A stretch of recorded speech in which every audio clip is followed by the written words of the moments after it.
Miss Aurora Vivo Amore, and her day job is working in the billing department of the Purelator call center in Moncton, New Brunswick. Peter Atawati has been following the story. He joins us from our studio today in Fredericton. Peter, good morning. Hey, Sheila, how you doing? Oh, listen, I'm so excited about this story. First of all, her name, literally translated, means dawn, or aurora. That's right, yeah. Vivo amore, I live, love. Yeah, or love of my life. Love of my life, fantastic. I mean, this is how perfect for Valentine's Day. You got it. Now, beyond her name, who is this young woman? Well, when she was a little girl growing up in Leominster, Massachusetts, Aurora Vivo Amore indeed was Dawn Vivo Amore, and I'm going to explain the name change in a moment, but the other detail from Aurora's childhood that will become significant later on is that she had remarkable hair.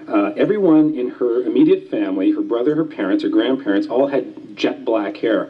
Now, Dawn was born with blonde hair, and as she grew up, it became this sort of blondish red, which it is today. Okay, now fast forward to the time when Dawn is a young adult. She meets a man from Petitcodiac, New Brunswick, at a wedding reception, falls in love, marries him, and moves to Moncton. Then, unfortunately, the marriage breaks down.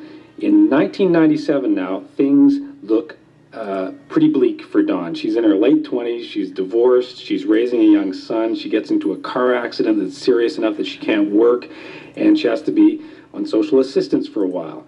And it was during this time, Sheila, that she started thinking more and more about a story her grandparents had told her when she was little. And first, they tease her, in a good-natured way about her hair being different from everyone else's in the family.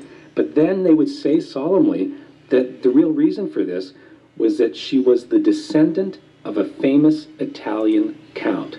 My grandparents told me this when I was just a child. They came from the old Italians, and I was just a little girl. I was 4 or 5 years old, and you hear, oh, well, you look like your family in Italy, and you kind of think like, oh, what does that have to do with me? I'm 4 or 5 years old. And throughout my life, I had heard all this, and I thought, might be something to this. Why did I have blonde hair? When I was born, why did I say, they joke and say I came from the milkman and stuff. They would joke about this, and I thought, geez, something? I'm going to go on what I know and just take a chance. Because a lot of times when you're young and older people talk to you, you don't really understand what they're saying or the meaning or the implications of it. But as you grow old and you're an adult yourself, you begin to realize, maybe I should look into this. I want to find out where I came from. But not the milkman. No. Oh, my goodness. So how does the person we know as Dawn, right? Right. D-A-W-N, go about making the connection from Moncton back to the Italian monarchy? Well, she didn't have much to go on. She had the name of a town her grandparents mentioned in central Italy called Corfino, and she was able to trace her own family name as far back as her great-grandfather, whose name was Felice Vivo Amore. So she sent the town of Corfino a fax saying who she was and if they could help with this story about the Count. And Sheila, this is where things really start to happen. Within 20 minutes, she got an answer. The people in Corfino said, look, we know exactly who you are talking about. You are talking about Count Lorenzo de Petrus Fagiani, also known as the Count of Fontanello, who lived not too far away in a palace in a town called Castiglione a Casoria. So you'd better get in touch with Castiglione right away, and that's what she did. Wow, so what happened in Castiglione? Were people there ready to take her seriously? Well, not only were they ready to take her seriously, but this caused a fair deal of excitement, because within a short time of that original fax, Dawn received a letter from a man named Antonio Verasso, and he's the chief of archives for the L'Abruzzo region of Italy. And he told her that the key to Dawn's story was her name, Vivo Amore. You see, her great-grandfather, Felice Vivo Amore, was actually, get this, the illegitimate son of the Count, Lorenzo. No, and it's too good. Yeah, it's one of those stories that, everyone knew, but because of its sort of scandalous nature, didn't make it into the history books. Now, Felice was born as the result of an affair that Count Lorenzo had with an opera singer. And although the Count, yeah, it's true. Now, although the Count didn't raise Felice, the story goes that he cared for him a great deal, and he gave him the name Vivo Amore, which, as we said, translates loosely to love of my life. And the reason the archivist was so excited was that until that point, it was thought that the Count's bloodline had run out, that there were no direct descendants of his still living.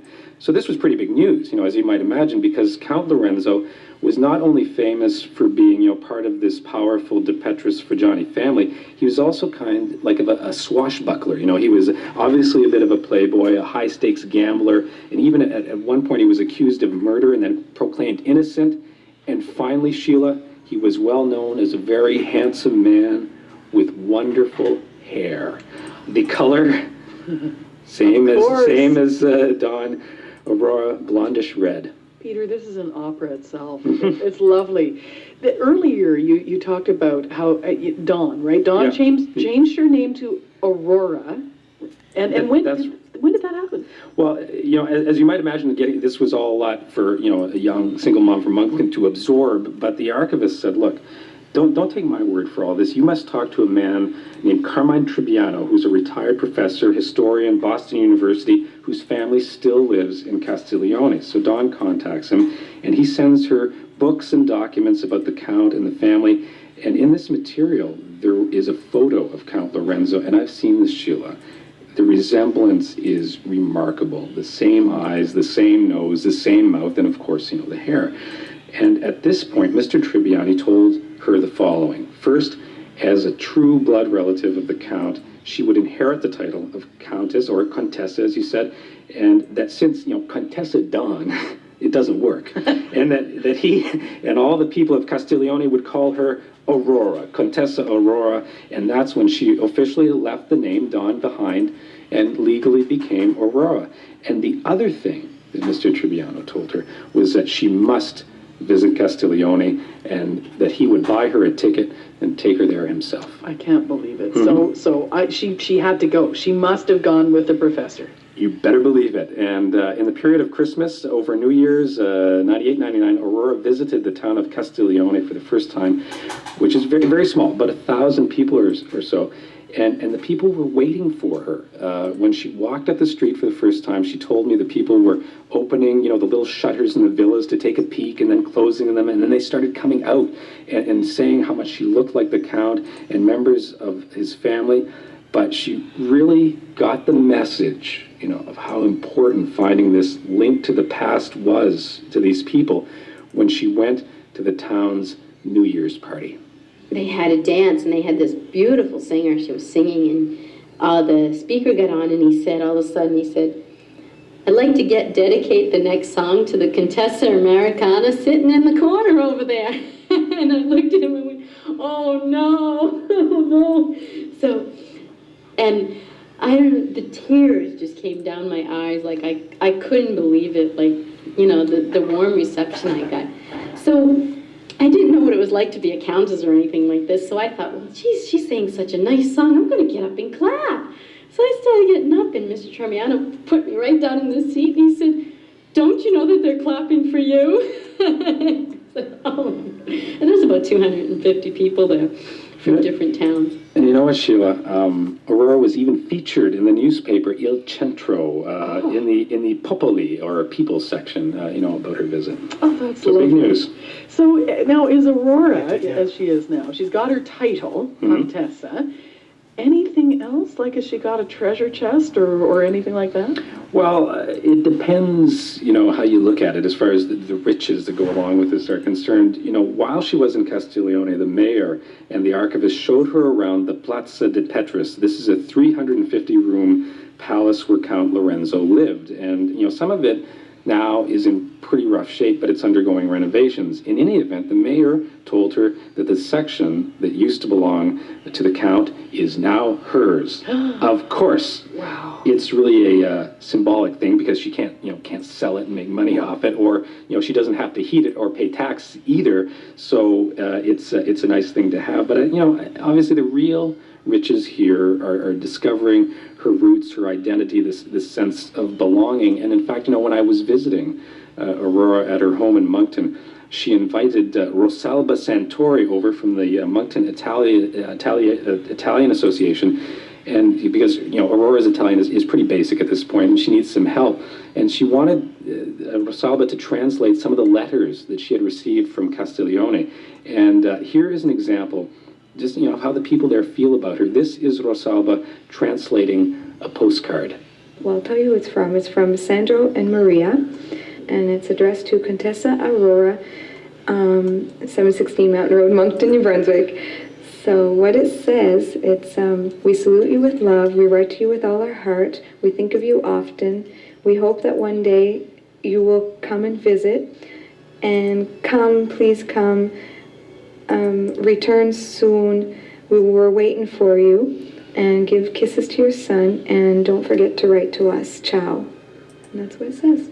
Oh, that's so gorgeous. I just feel the sun, the heat, No, the light of Italy. It's beautiful. It's so nice. Oh, feel that love. Oh, you gotta believe it. Oh, for sure. So here she is, back in Moncton, right? And she goes back to work at the Purolator call center, and she runs into all her friends, but she's transformed. She's a Contessa. What do they think? Yeah, she told me, not surprisingly, many people don't believe it at first, but they come around when they see all the old pictures and documents and so on, but it doesn't, it's not like she's trying to act like there's something special, like she's fancy or anything like that, and she's not living her life any differently. She still works at the Purolator call center. She teaches ballet, jazz, and tap dancing to underprivileged kids, when she's not working. And, but still in all, I mean, she takes this title of Contessa and really the friendship, the people in Castiglione very seriously. And in fact, she's going to be heading there during the Easter holiday for a visit. So, it's still very important. But I think, finding that identity, is quite a thing. I want to look up my roots. I know I'm going to find some Scottish sheep stealer or something. It's just. Oh, I'm sure. No. Contessa Aurora, vivo amore. You got it. Oh, yeah. So what a great story. Peter, thanks. And happy Valentine's. Happy Valentine's. Ciao bella. Ciao bella. You know what? I can say ciao bello, right? But okay. I can't say ciao bellezzo because I think bellezza is a female thing. Oh, okay. That means beauty. But anyway, you have a good one. I hope it's up to your standards. The story. See you later. Bye, Peter. Okay, bye. That's Peter Atawati in Fredericton.